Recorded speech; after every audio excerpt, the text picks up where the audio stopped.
யோகிராம் சுரத்குமார், ஜெயகுரு ராயா. யோகி சாமியின் அரவணைப்பில். இதன் ஆசிரியர் ராம அரு லட்சுமணன் செட்டியார். லே வள்ளியம்மை ஆட்சி. இன்று நாம் பார்க்க இருக்கும் தலைப்பு அவதூறு சுவாமிகள். பகவான் எப்போதும் சில மகான்களை பற்றி பேசுவார்கள். மற்ற மகான்கள் கூறிய சில போதனைகளையும் நல்ல சிந்தனைகளையும் எப்போதும் அனைவரிடமும் கூறுவார்கள். அப்படி பகவான் கூறும் மகான்களில் ஒருவர்தான் நெரூரில் இருக்கும் சதாசிவ பிரம்மேந்திர சுவாமிகள். இவரை எங்களுக்கு தெரியாது. நான் ஒரு சமயம் என் மருமகள் சாந்தியை பகவானிடம் அழைத்துச் சென்றேன். அப்போது பகவானிடம் என் மருமகளின் பெற்றோர் கரூரில் இருக்கிறார்கள் என்று கூறினேன். நான் கரூர் என்று சொன்னதும் பகவான் என் மருமகளிடம், நீங்கள் நெரூர் போயிருக்கிறீர்களா அம்மா என்று கேட்டார்கள். என் மருமகள், இல்லை சாமி என்று சொல்லவும், பகவான், நெரூரில் மிகப்பெரிய மகான் இருக்கிறார் அம்மா, உங்களுக்கு தெரிந்திருக்கணுமே அம்மா என்று சொன்ன பகவான் அந்த மகானை பற்றிய ஒரு கதையை சொன்னார்கள். நெரூரில் இருக்கும் இந்த பெரிய மகானின் திருப்பெயர் சதாசிவ பிரம்மேந்திர சுவாமிகள். ஆனால் மக்கள் அழைப்பதோ அவதூறு சாமிகள் என்றுதான்.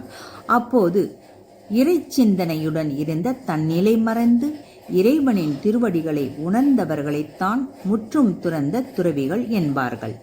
முற்றும் துறந்து முக்காலம் உணர்ந்த ஞானிகளுக்கு பிறப்பென்ன இறப்பென்ன, இரண்டுக்கும் நடுவில் இருக்கும் வாழ்க்கைதான் என்ன என்றெல்லாம் தெரியாது. பிறந்த மேனி உடனே கடவுளை எங்கும் எதிலும் எவற்றிலும் காண்பார்கள். பிறந்த மேனியுடன் இருப்பதால் தான் மக்கள் அவரை அவதூறு சுவாமிகள் என்று கூறினார்கள். என் தந்தை நம்மை படைக்கும்போது எனக்கு எதுவும் தரவில்லை. பணம், புகழ், மரியாதை, ஆடை என்று எதுவும் தரவில்லை. என் ஆத்மா வாழ்வதற்கு ஒரு உடம்பை மட்டும்தான் தந்தான். நாம் தான் நம்மை மறைப்பதற்கு ஆடை, நாம் தெரிவதற்கு பணம், புகழ் என்று பிரித்து கொண்டோம். என் அப்பாவுக்கு இவையெல்லாம் தேவையில்லை. நான் மட்டும் போதும் என்று அனைத்தையும் உதறிவிட்டு செல்வார்கள். ஒருமுறை அந்த சதாசிவ பிரம்மேந்திரர் சுவாமிகள் முஸ்லிம்கள் வாழும் இடத்திற்கு சென்றார். அவரது பயணம் இறைவனை நோக்கியே சென்றது. ஆனால் நடுவில் இருக்கும் தடைகளையும் மலைகளையும் நதிகளையும் கடந்து செல்ல வேண்டும் அல்லவா?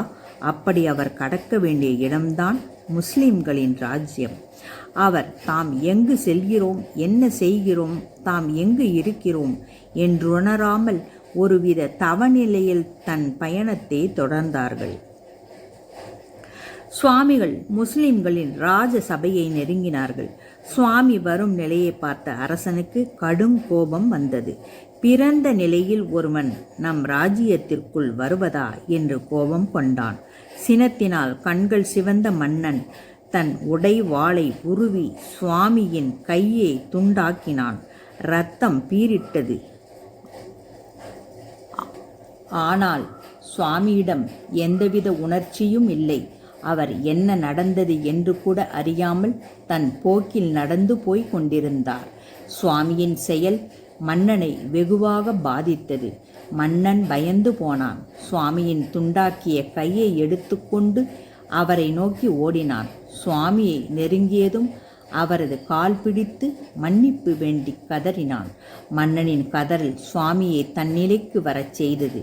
அப்போது மன்னன் நடந்தவற்றை கூறி அவரை கையை காட்டி மன்னிப்பு வேண்டினான். அப்போதுதான் சுவாமி நடந்ததை உணர்ந்தார். பின்பு மன்னனிடம் அந்த கையை என் கையில் பொறுத்து என்று கூறினார். மன்னனும் அவ்வாறே செய்தான்.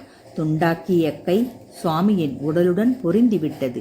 பின்பு மன்னனுக்கு ஆசீர்வாதம் செய்துவிட்டு அவர் தன் பயணத்தை தொடங்கினார். இவ்வாறு பல அற்புதங்களை நிகழ்த்தியவர் தான் சதாசிவ பிரம்மேந்திர சுவாமிகள். அவரின் ஜீவ சமாதி நெரூரில்தான் உள்ளது. நீங்கள் கரூர் சென்றதும் அங்கு சென்று அவரை தரிசித்து விட்டு வாருங்கள் என்று பகவான் கூறினார்கள். பகவான் கூறிய பின்புதான் அந்த மகானை பற்றி நாங்கள் அறிந்து கொண்டோம். இப்போது அந்த மகானின் ஜீவ சமாதியை போய் தரிசித்து கொண்டு வருகிறோம். யோகிராம் சுரத்குமார், ஜெயகுரு ராயா. பகவானின் அரவணைப்பில் என்றென்றும் நாம்.